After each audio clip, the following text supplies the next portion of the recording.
ఆ కృపను బట్టి మరొక విషయాన్ని మీతో తెలియజేయడానికి దేవుడి కృపను బట్టి అద్భుతమైన ఒక విషయాన్ని దేవుడు తెలియజేశాడు. ఆ విషయం మీకు తెలియజేయడానికి దేవుడు ఇచ్చిన గొప్ప అవకాశం ఈ సమయం. ఎందుకంటే ఎంతోమంది కాల గర్భంలో దేవుడు కాపాడి అనేక పరిహారంలో అనేక సమస్యలను మనం దేవుడు తప్పించి ఇప్పటి వరకు ఆయన రక్షణలో మనం ఉంచి ఎన్నో విషయాలు మనల్ని కాపాడి దేవుడి కృప చూపినందుకు దేవునికి స్తోత్రం చెల్లిస్తూ దేవునికి మహిమ కలిగిన కాక ఒక విషయం జాగ్రత్తగా వినండి. యవనస్తుల ప్రాముఖ్యమైన మీ గురించి ఒక ప్రశ్న మిమ్మల్ని వేస్తున్నాను.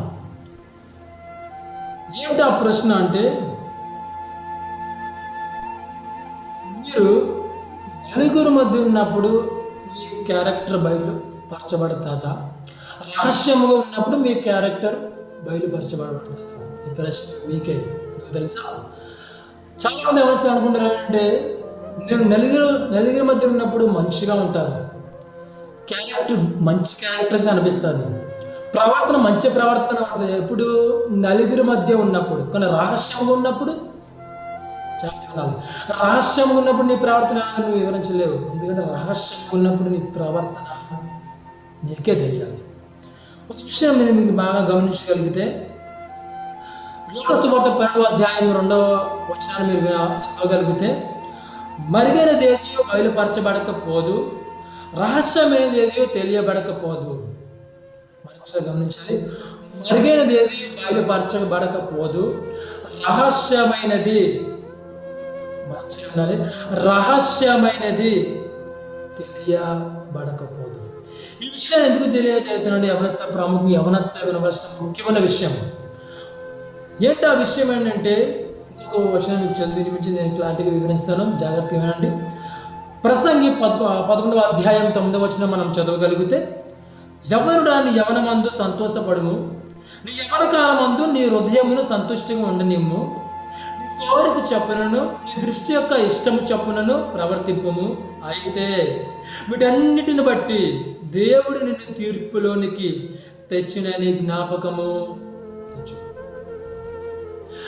ఉంచుకొనుము.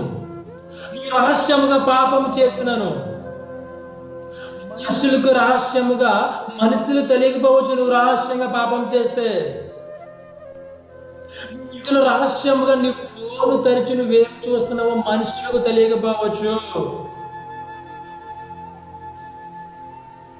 మనుషులు నేను చూడకపోవచ్చు. నువ్వు రహస్యం వ్యభిచారం చేసినావు, నువ్వు రహస్యంగా తప్పుడు పనులు చేస్తున్నాను, మనుషులకు తెలియకపోవచ్చు. బయట వారికి, నీ సహోదరులకి, నీ మిత్రులకి, నీ బంధువులకి, నీ తల్లిదండ్రులకు తెలియకపోవచ్చు. కానీ బైబిల్లో ఒక విషయం, ఒక సంఘటన మీకు వివరింపజేస్తాం. ఏంటి ఆ సంఘటన గురించి మనం వివరింపజేసుకుంటే, 2వ రాజులు 5వ అధ్యాయం 20వ వచనం మనం చదవగలిగితే ఒక అద్భుతమైన విషయాలు రాయబడుతుంది. మనం చదవగలిగితే ఇప్పుడు ఆ వచనాలు చదివితే చాలా టైం అయిపోతుంది కనుక ఆ చరిత్రను మీకు వివరించడానికి ప్రయత్నిస్తాం. ఏంటి ఆ చరిత్ర అంటే, గెహేజ్ అనేవాడు ఒకడు ఉండేవాడు. జాగ్రత్త, ఎలీషా దగ్గర గెహేజ్ అనే ఒక వ్యక్తి ఉండేవాడు.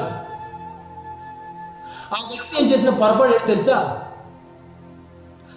నయమాన్ అనే ఒక సిరియా దేశస్థుడు, నయమాన్ అనే ఒక సిరియా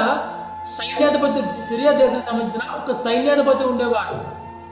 అతను కుష్ఠరోగం కలిగినప్పుడు ఎలీషా దగ్గరికి వచ్చినప్పుడు ఆ ఎలీషా కొన్ని క్రమాన్ని చెప్పిన తర్వాత ఆయనకు స్వస్థత కలిగింది. స్వస్థత కలిగిన తర్వాత ఈ చరిత్ర చాలా లోతైన చరిత్ర, దీని గురించి వివరించడానికి సమయం లేదు. కొన్ని విషయాలు ప్రాముఖ్యంగా మీకు వివరిస్తాను, జాగ్రత్తగా వినండి. యవనస్తులు, ఇది మీకు మాత్రమే. మీరు రహస్యంగా చేసిన మీతో ఎవరుంటారో అని తెలియజేయడానికి మాత్రమే ఈ చరిత్రను పూర్తిగా తెలియజేయడానికి చాలా సమయం అవుతుంది కనుక కొన్ని ప్రాముఖ్య విషయాలు ఈ చరిత్రలో మీకు తెలియజేస్తాం. ఈ గెహేజ్ అనే వ్యక్తుడు ఎలీషా దగ్గర ఉండేవాడు. ఎలీషా గారు దగ్గర ఉన్నప్పుడు నయమాన్ అనే వ్యక్తికి, సిరియా దేశపు సైన్యాధిపతి అయిన నయమాన్ అనే వ్యక్తికి కుష్ఠరోగం ఉన్నప్పుడు ఆయన దగ్గరికి వెళ్ళినప్పుడు ఆయన చెప్పిన క్రమాన్ని పాటించి స్వస్థత పొందుతాడు.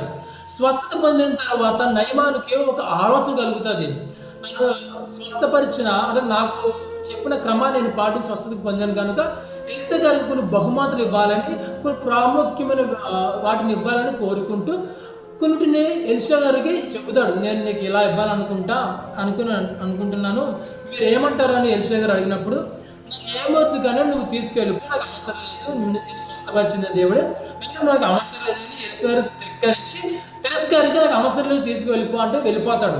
వెళ్ళిపోయిన తర్వాత అతను శిష్యుడైన గేహజీ ఏం చేస్తాడంటే, నా ఆత్మ తండ్రి వద్దన్నాడు కనుక నేను తెచ్చుకుందని దురాశ కలిగి వాటిని సంపాదించుకుందని ఆలోచన కలిగి ఏం చేస్తాడంటే, అక్కడి నుంచి ఎలీషా గారు వెళ్ళిపోయిన తర్వాత నయమాను తన రథం మీద కొంత దూరం ప్రయత్నించిన తర్వాత పరిగెత్తుకుంటూ నయమాను దగ్గరికి వచ్చి ఒక విషయం చెప్తాడు. నయమాను, 2 వ్యక్తులు మా ఇంటికి వచ్చారు గెస్టులుగా, వాళ్ళకి ఇవ్వడానికి మా దగ్గర ఏమీ లేదు, నీ దగ్గర ఏమైనా ఉందా లేదా అని అడిగి రమ్మని మా గురువు గారు చెప్పారు అని అబద్ధము చెప్పి ఆయన దగ్గర 2 వస్త్రములు తెచ్చుకొని కొన్ని 2 బంగారు మణుగులను తెచ్చుకున్నట్టుగా మనం అక్కడ చూడగలుగుతాం. వాటిని సంపాదించుకొని వాటిని తీసుకొని ఎవరికి తెలియదు అనుకుని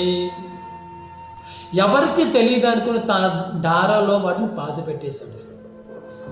అప్పుడు ఎలీషా గారు ప్రశ్నిస్తూ, గేహజీ నువ్వు ఎక్కడికి వెళ్ళావు అని ప్రశ్నించడం, నేను ఎక్కడికి వెళ్ళలేదు తండ్రి, నేను ఇక్కడే ఉన్నాను, నేను ఎక్కడికి వెళ్ళలేదు అన్నాడు. అబద్ధం ఆడుతూ నేను ఎక్కడికి వెళ్ళలేదు, నేను ఇక్కడే ఉన్నా అని అంటుండగా ఎలీషా గారు మాట అన్నారు. ఏం తెలుసా, నువ్వు వెళ్ళినప్పుడు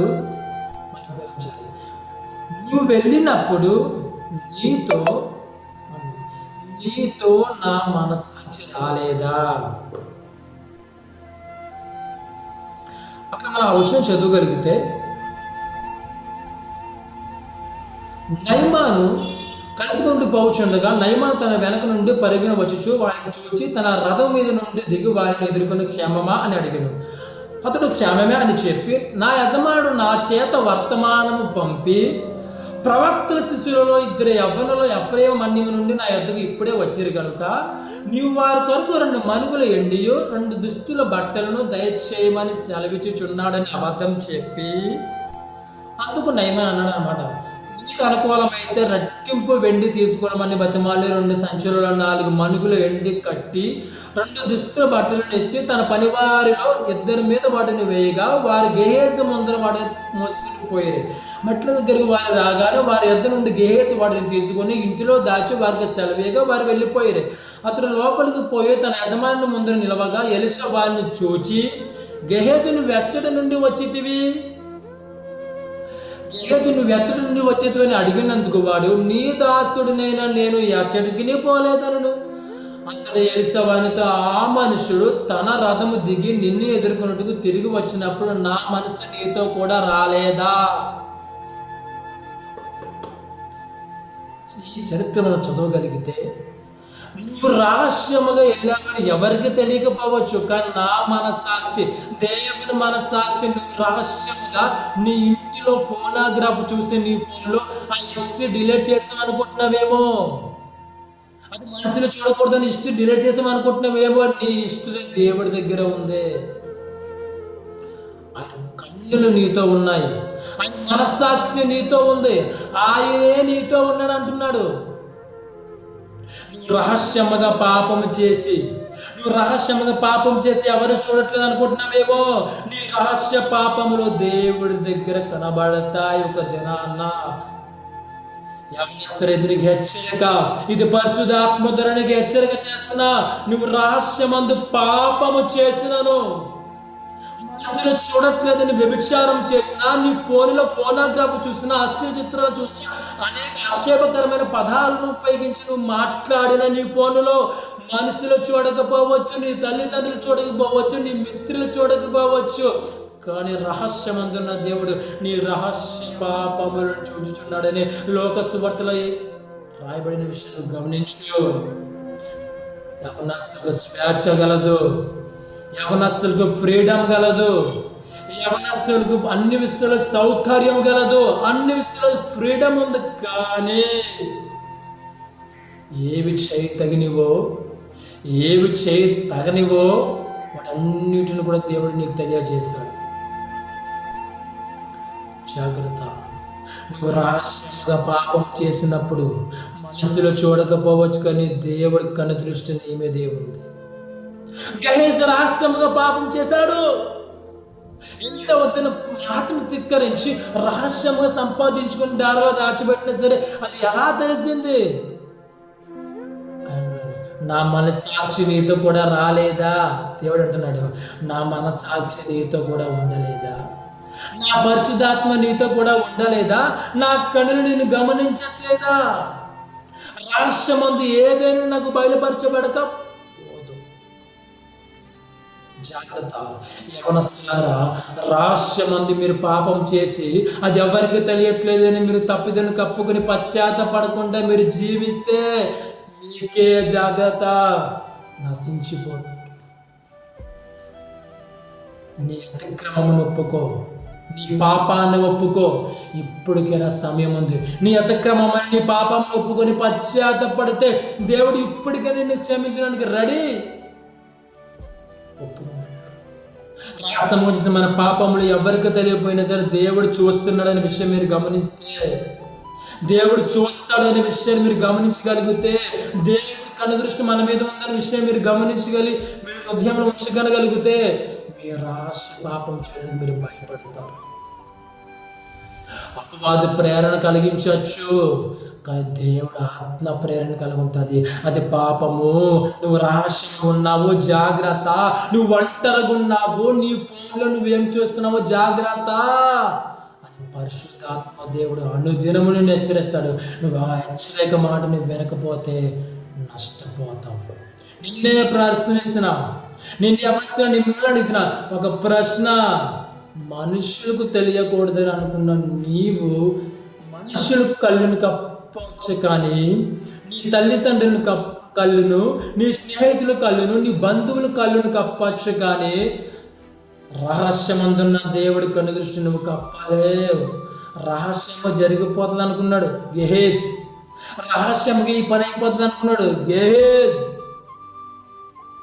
నా మనస్సాక్షి నీత రాలేదా అని చెప్పి హెచ్చరించి కరువు తెలుసా?